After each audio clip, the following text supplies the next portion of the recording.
불교 각 종파를 모두 종합해서 말하면 크게 불학과 학불 두 가지로 나눌 수 있습니다. 불학이란 부처가 설한 문자 언어로 된 경서를 배우는 것을 말합니다. 이런 공부를 하여 하늘에서 꽃비가 어지러이 떨어져 내릴 정도의 훌륭한 설법을 할지라도 그것은 세계의 명언들을 기억하여 말하는 것에 불과합니다. 그러므로 말이 깊으면 깊을수록 도에 어긋나서 도와는 더욱더 멀어질 뿐입니다. 따라서 백에 하나도 얻을 것이 없습니다. 학불이란 부처가 지점한 본래 마음을 늘 알아차리는 것을 말합니다. 본래 마음에 대한 이름은 비록 여러 가지로 많이 나열되어 있지만 오직 하나의 부처 마음을 벗어나지 않습니다. 따라서 이 본래 마음은 능히 모든 종파를 하나로 녹일 수 있고 같은 용광로에서 마음 알아차리는 단련 공부를 함께 할 수 있으므로 만에 하나도 잃을 것이 없습니다.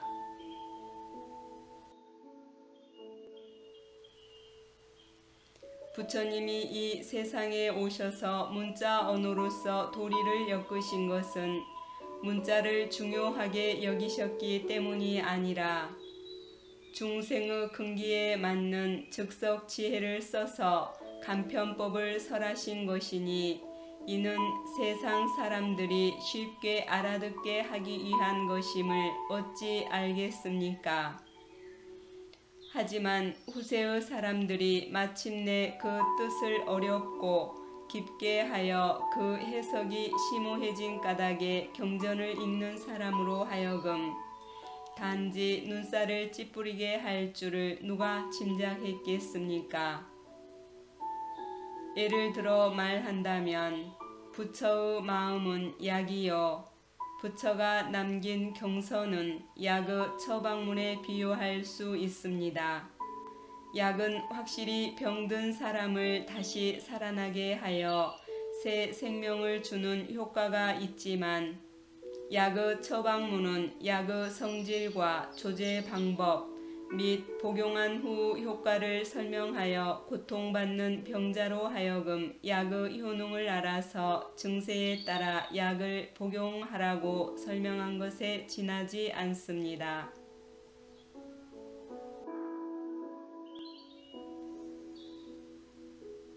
그런데 후세의 학자들은 약을 버리고 약의 처방문에만 치우쳐서 경전에 집착하여 글만 희롱하고 있습니다. 그래서 제각기 하나의 단서만 잡으면 스스로 문호를 열고 독립하여 자신의 목소리를 내고 있습니다. 그러나 사실은 부처님의 근본 취지를 잃어버린 것입니다. 따라서 종파가 나날이 복잡해지는 것도 전혀 이상할 것이 없습니다. 내가 교회 별전의 신법을 전하고 있을 당시에 친구를 통하여 불경을 깊이 연구한 사람을 소개받은 적이 있었습니다. 한적한 집에서 세속을 벗어난 청아한 이야기를 하면서 불교 학문에 관한 깊은 견해를 서로 보여주었는데 담론이 흥미진진했습니다. 나는 그가 읽은 불경 지식이 광범위하고 학문적 교양도 풍부하다는 것을 엿볼 수 있었습니다.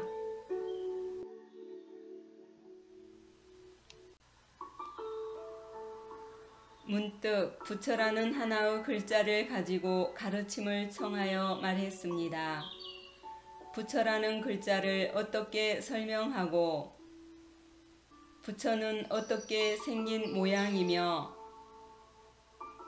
부처는 어떠한 물건이며 부처는 어디에 있으며 부처는 어떻게 이루는 것입니까? 만약 이 5가지 질문에 대해 자세하게 알 수 있다면 경률론 3장의 경서를 한눈에 환히 안다고 할 수 있을 것입니다.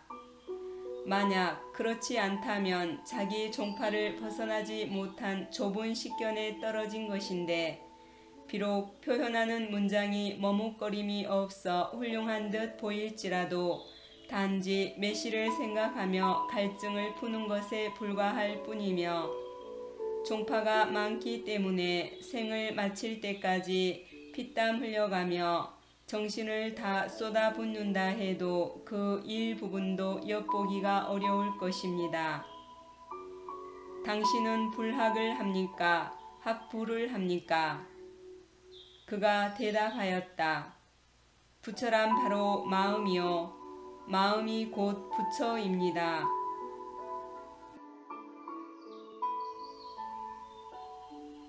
내가 또 질문하였다. 그렇다면 마음은 어디에 있습니까? 그는 문득 손가락으로 자기 오장육부에 있는 마음을 가리키며 마음이 있는 장소를 보여주었다.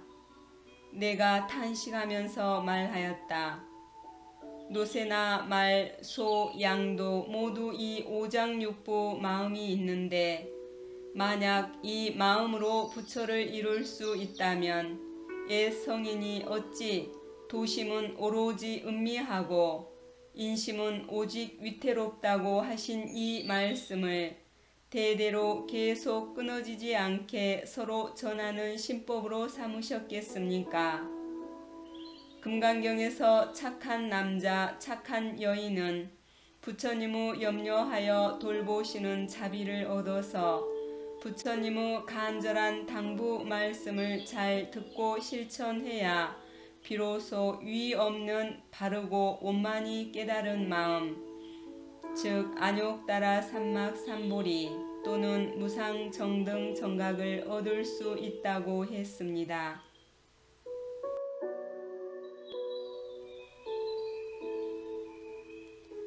따라서 보리심을 얻기가 어렵다는 것을 충분히 알 수 있습니다. 보리심을 얻고자 한다면 마땅히 여시에 머물러야 하며, 보리심을 얻고자 한다면 마땅히 명사가 전하는 신법을 얻어야 합니다.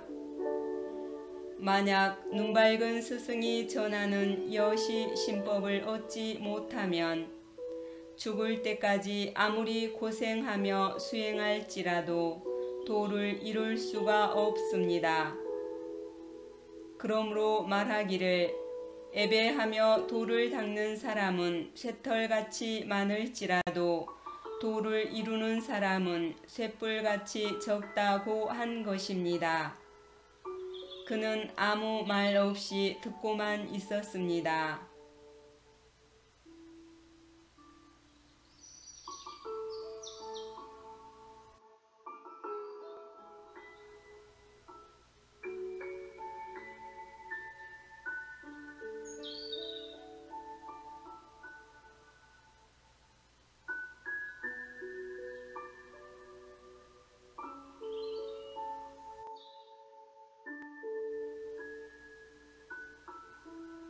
축일 과정표, 날마다 공부해야 할 수도 계획표.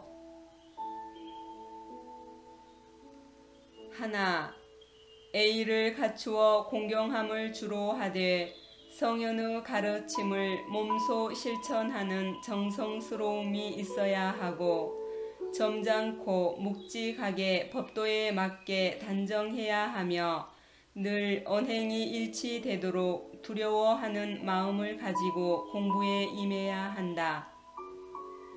아무 일이 없을 때는 마음을 진리의 세계로 들어가는 미묘한 문에 머무르게 하여 선한 것도 악한 것도 생각함이 없어서 그 말기가 가을 연모처럼 투명하게 해야 한다.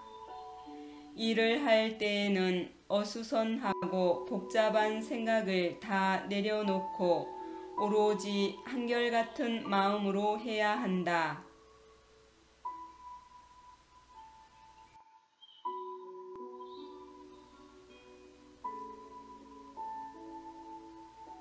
둘, 마음을 가라앉히고 몸을 바로 하여 조용히 좌선하는 시간을 아침 저녁 2차례 가져서 물건에 대한 탐욕도 쓸어내고 번잡한 생각도 제거해야 한다.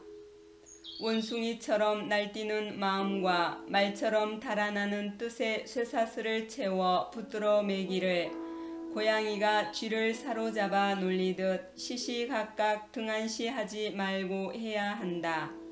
붙잡을 가지가 없는 나무 위에서 걸어가듯 한 걸음 한 걸음 마음이 흐트러지지 않게 집중해야 한다. 처음에는 현관을 지키다가 나중에는 지켜야 한다는 생각 없이 지키는 공부에 근거하여 아상도 인상도 모두 알지 못하는 경지에 이르고 나아가 움직임과 고요함이 둘이 아니게 하고 안과 밖이 같아지게 해야 한다.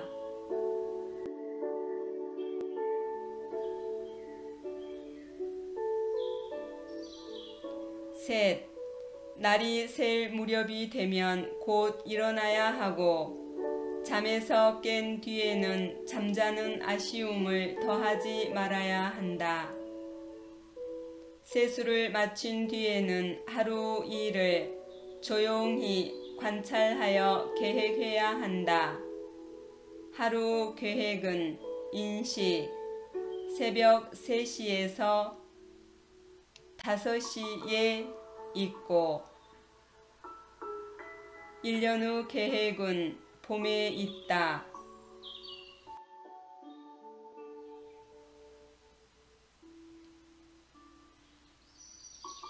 넷, 경서를 읽을 때는 딴 마음이 없어야 하며 도리를 배웠다는 소문에만 힘쓰지 말고 도리를 배운 실제 내용을 간절히 행해야 한다.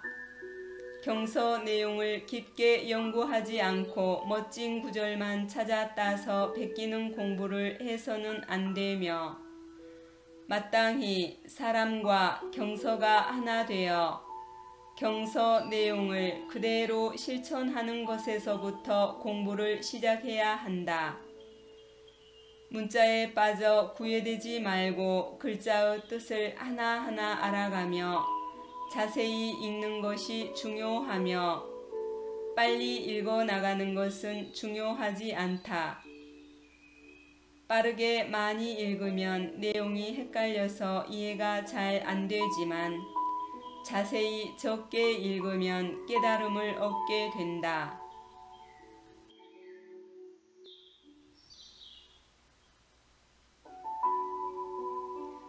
다섯, 유교, 불교, 도교의 성스러운 경전과 도의 진리를 설한 경서를 읽어야 한다. 비록 일이 있을지라도 중단 없이 경전의 말씀을 소리내어 외우고 오로지 그 뜻을 생각하면 그 참 맛을 알게 되나니 깨달음은 저절로 얻게 된다.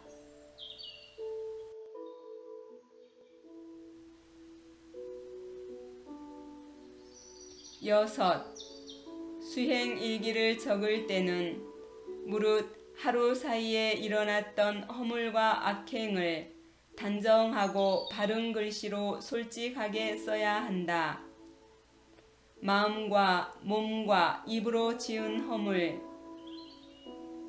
애가 아닌데 저지른 4가지 허물, 타심, 의심, 관망심, 81개의 허물, 32개의 병폐들을 하나하나 사실대로 드러내야 하며 숨기거나 속여서는 안 된다.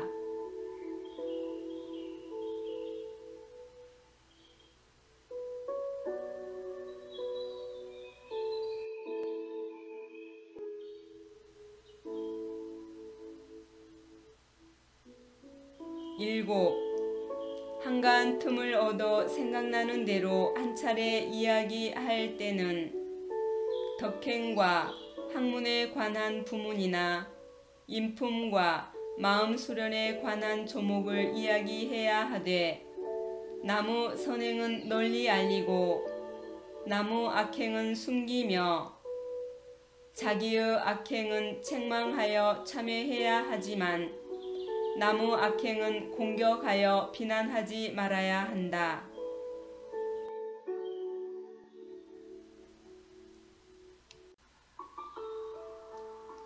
8. 당연히 해야 하는 본분의 일은 선남 신녀를 도와서 깨달음을 이루게 하는 일이라는 것을 잊지 말고 자기 자신을 올바르게 세운 뒤에 남을 교화해야 한다. 진리를 전하신 스승의 은덕을 널리 알리고 윗사람의 가르침을 계승하여 아랫사람을 일깨워 주며 수행 규칙을 준수해야 한다. 스승을 우러러 존경하고 도를 소중히 하여 선배를 높이고 후배를 깨달음의 길로 이끌어야 한다. 깨침의 도량에서 일 보는 것을 내 집안일 보는 것과 같이 하여 후하기 자신의 길을 돌보지 않고 스스로를 해치거나 버리지 않게끔 해야 한다.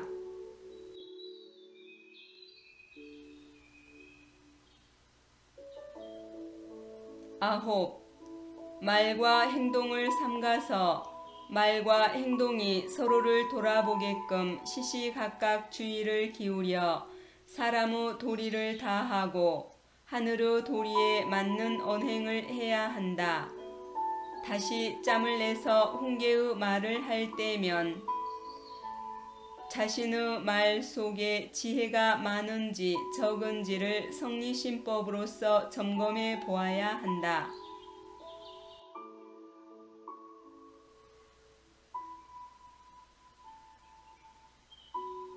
10. 정직한 마음을 기르면 해로움이 없고 정기를 축적하면 잡념이 그친다.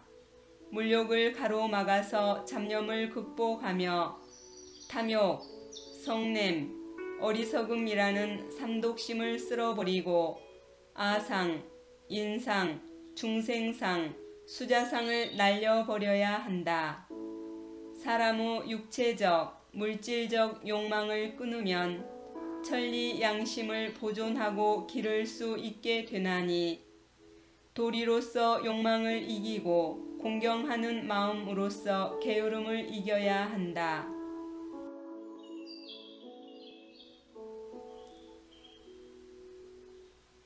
11.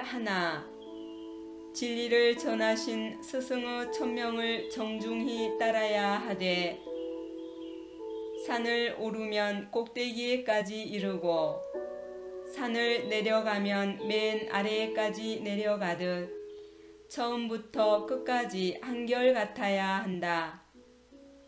주인을 따르는 개나 말과 같은 충성심을 본받아서 진리를 전하신 성스러운 어머니에게 효도를 다하고 본성 자리를 전한 근본 스승에게 충심을 다해야 한다.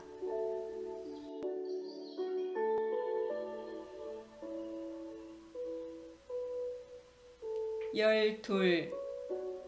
두 눈의 빛을 되돌려 양심 자리를 비추어 보면서 매일 3차례 반성하고 참회해야 한다. 이른 아침에 어른, 부모의 안부를 살피고 저녁에는 잠자리를 정해드리며 오륜의 애의를 다해야 한다.